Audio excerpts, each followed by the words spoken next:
This is me strafing on two different keyboards, and as you can see, one is a lot more responsive than the other, despite the input being identical. That's because one of these uses a mechanical switch, while the other uses a more responsive, more sensitive magnetic switch. The difference in latency is multiple frames, and there is a night and day difference in what these keyboards feel like to play on. The magnetic switch keyboard gives you a legitimate competitive advantage, and it's extremely customizable.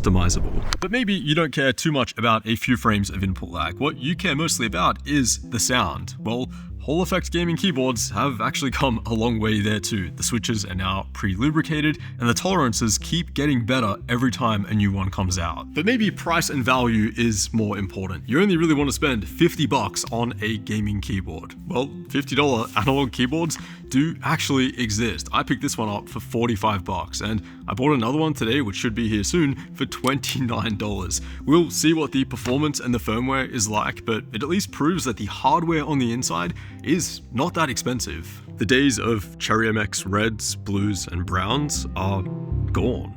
I know that sounds a bit overly dramatic, but it's the truth. Before the rise of the analog switch, almost every gaming keyboard had a Cherry MX mechanical switch inside. But now take a look at Cherry's stock price. In late 2021, they were trading at almost 40 euros per share. Now it's under €1. That is a devastating loss, forcing them to cut their workforce, a lot of their switch production, and just barely stay afloat. There are probably multiple factors at play here, but as you could have guessed, Cherry does not have a single magnetic switch product. Until now. At Computex last month, they finally unveiled both an inductive switch and a magnetic switch, dubbed the Cherry IK and Cherry MK. It might be like 4 years too late, but if these switches are good, it could be enough to bring them back. This gradual phasing out of mechanical keyboards has actually been a slow build-up over the past decade, when a small company called Wooding crowdfunded the first analog gaming keyboard. Activation will be much faster. But resetting the key, you have to go all the way back up to reset it, and then you can go down again. You want to do any double taps or quick taps. The keyboard itself is so modular, and where you can actually really play around with the keyboard. You might even get a little bit more interested in mechanical keyboards itself. It was the first keyboard which allowed for an analog controller-like input. It meant that you could actually steer a car in a racing game, and you could move slowly through a single-player game just like you would with a joystick, but with your keyboard. It was also the first keyboard to introduce a customizable actuation point, although the range back then was a little bit more limited, and features like rapid trigger and SOCD didn't exist. The analog switches themselves were also overly complex, using moving lenses and infrared LEDs. A couple years later though, they would fix that and make this right here, the Leica switch, the first magnetic gaming switch. This key switch, and more importantly, the features that it would enable, would change the keyboard market forever. Because with a mechanical switch, you only have one single point in the switch that is used for an input, and it's purely a mechanical interaction. You push down on the keycap, which moves the stem, which, when pushed deep enough, allows the metal contact on the inside to close. This activates the signal, and when the switch is released above this point, the contact reopens and the switch is reset. This mechanical interaction, seemingly simple, has been studied and obsessed over, leading to the hobby of building custom mechanical keyboards. Just finished. I'm doing a sound comparison.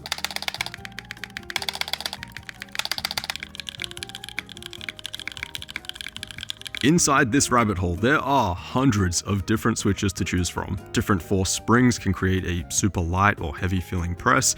The shape of the stem can create a tactile or even clicky feeling actuation. There are different lubricants and gaskets for the switch housings. We even have silent switches with soft bumpers built into them to make them quieter. Before analog keyboards, custom mechanical boards were thriving. Just a few years back, a flashy custom board was the coolest thing to add to your setup. But while a mechanical switch only has a single point of input, an analog switch has around 40. Now, behind that 40, there are thousands of data points, but keyboard makers understandably simplify it quite a bit for the end user. So while the actuation point in a mechanical switch is fixed, you can change it to be wherever you want in an analog switch. And not only that, but you can adjust the reset point as well, allowing you to have a switch that not only activates early, but resets instantly as well. The result is that your finger inputs are now a lot more closely in sync with what you see happening on the screen, compared to a mechanical switch where you'll experience delay in that void range of travel above and below the actuation point. Specifically in first-person shooters where movement latency is incredibly important, I think an analog keyboard is one of the most pay-to-win upgrades that you could possibly ever make. I think we can all agree that aim is very important for these games. It's like the main thing that makes you win, but I think it's very underappreciated how much good aim is actually just really good movement. The faster you can sync and mirror your strafe against an opponent, the easier they are to track, and the cleaner your aim will be. Moving in response to how they move, either matching it or countering it, having a more responsive keyboard here makes a huge difference. But analog switches aren't all the same thing. In fact, just these four here use completely different hardware underneath.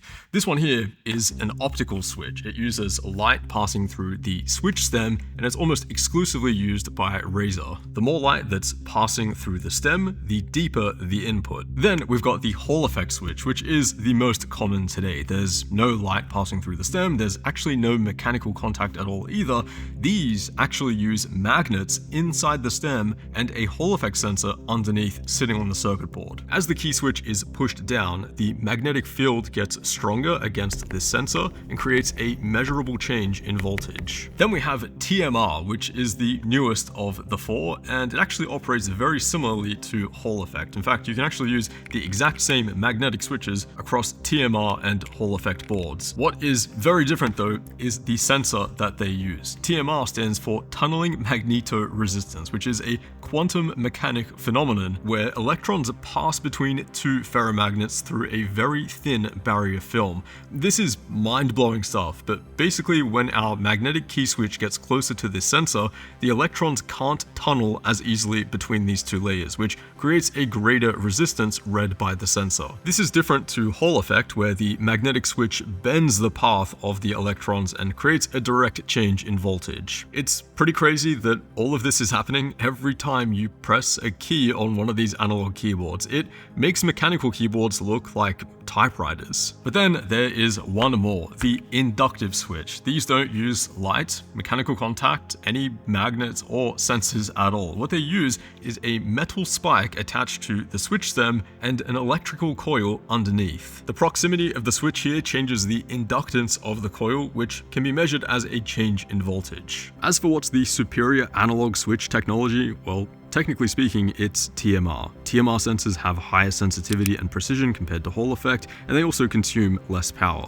The sensors themselves, though, are a bit more expensive, and I would agree that they are slightly overkill when it comes to a keyboard. These sensors are typically used on very precise machinery. For gaming keyboards, Hall effect is clearly more than good enough. The cool thing is, though, all of these amazing magnetic switches that have released are cross-compatible between TMR and Hall effect keyboards, which is the main reason I think optical and inductive analog keyboards are less appealing. You're just not going to have anywhere near as many good switch options, and the ones that I've tried, the optical and inductive ones, don't sound so great. Razer's optical switch actually uses a rattly metal stabilizer for every single key, and Ducky's inductive switch on this board feels kinda scratchy. The real big separator though is the software. Because analog switches are so complex, there's a lot of software that goes into them to make them feel good to play on. They also need just the right amount of input filtering and dead zone built in to have a nice, clean, jitter-free input, but then not so much of that it creates like a laggy experience to play on.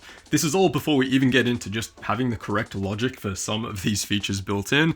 This stuff has been the biggest separator among all of the analog boards that I've tried. Some of them have been pretty bad, like I don't know how a couple of them have even left the factory. So for these four boards here, I thought it'd be interesting to go through a bit of a checklist, things that are important to me when it comes to performance and actually using the keyboard on a day-to-day basis. First of all, per key actuation point adjustment. It's not something that you'll actually find on every analog board out there, but it is available on all four of these boards. So WASD movement keys, for example, you can raise the actuation point there and make them feel more responsive. Then there's the rapid trigger, the feature where keys can instantly reset the moment they start lifting up. This is a standard among analog keyboards now. It's like the main feature being marketed. All of these boards have it, and all of them have a glitch-free, responsive, nice feeling rapid trigger implementation. Next is SOCD, also known as Snap Tap, recently banned in Counter-Strike because it's so brutally overpowered, and currently my most viewed video to date. This feature allows you to get frame-perfect counter strafes every single time.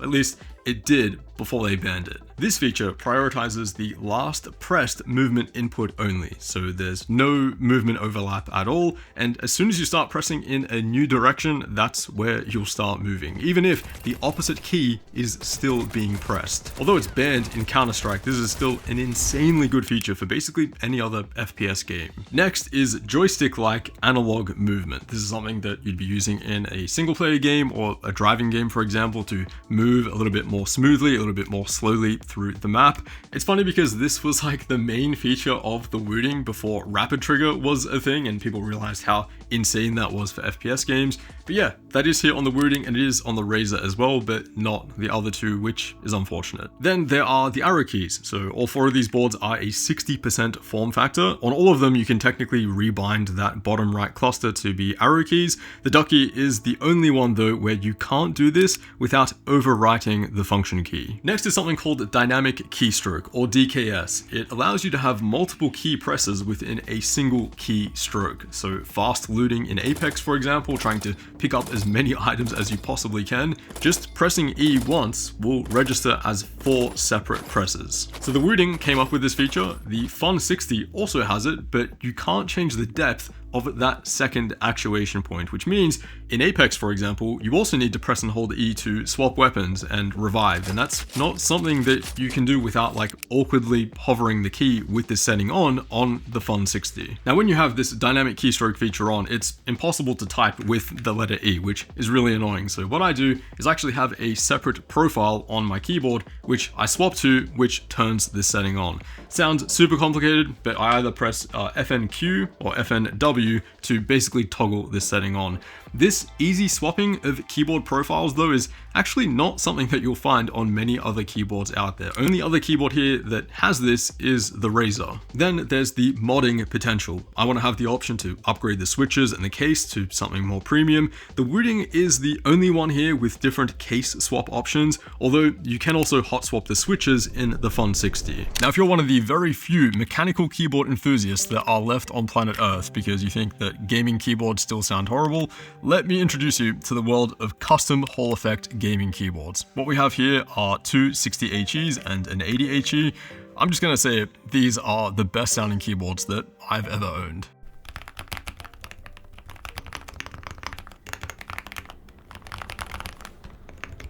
They essentially build on everything that we've learned so far about what makes a good sounding and feeling mechanical board, what kind of dampening to use, the mounting of the plate and the circuit board, and all the materials that just make a really good sounding and feeling board. Best of all, these keyboards are brutally easy to assemble because most of the work is done for you. Gone are the days where a custom keyboard build would take you like a full day to assemble, pulling apart switches, lubing them, band-aid modding your stabilizers, and all of that just crazy neurotic stuff. Here, you just pop the switches in, they're pre-lubed, you don't have to do any additional lubing. Maybe you can put a little bit of extra lubricant on the stabilizers if needed, but that's literally it. The cool thing is, this isn't just wooting elevating their build quality, it's like every other Hall effect gaming keyboard. It's like the standard for build quality on Hall effect boards is so much higher than what you'll see on mechanical gaming keyboards. The one thing I will say is missing from analog boards though is the range of tactile and clicky switches. Most analog switches are linear, which personally that is what I prefer, especially for gaming, but if you do want some of that tactility and clickiness, there aren't nearly as many options. You can though definitely build a really nice, heavy duty, smooth feeling board. So look, if you play games and you even care slightly about winning and improving, then an analog keyboard is like the biggest gear upgrade that you could make for your setup. For me, it made an immediate improvement to my movement and my inputs. Everything just feels cleaner, there's no movement overlap, and everything is just so responsive. This huge performance upgrade paired with the insane build quality that especially modded Hall effect gaming keyboards now have, there isn't much reason at all now to consider a mechanical keyboard, unless you just really like old technology.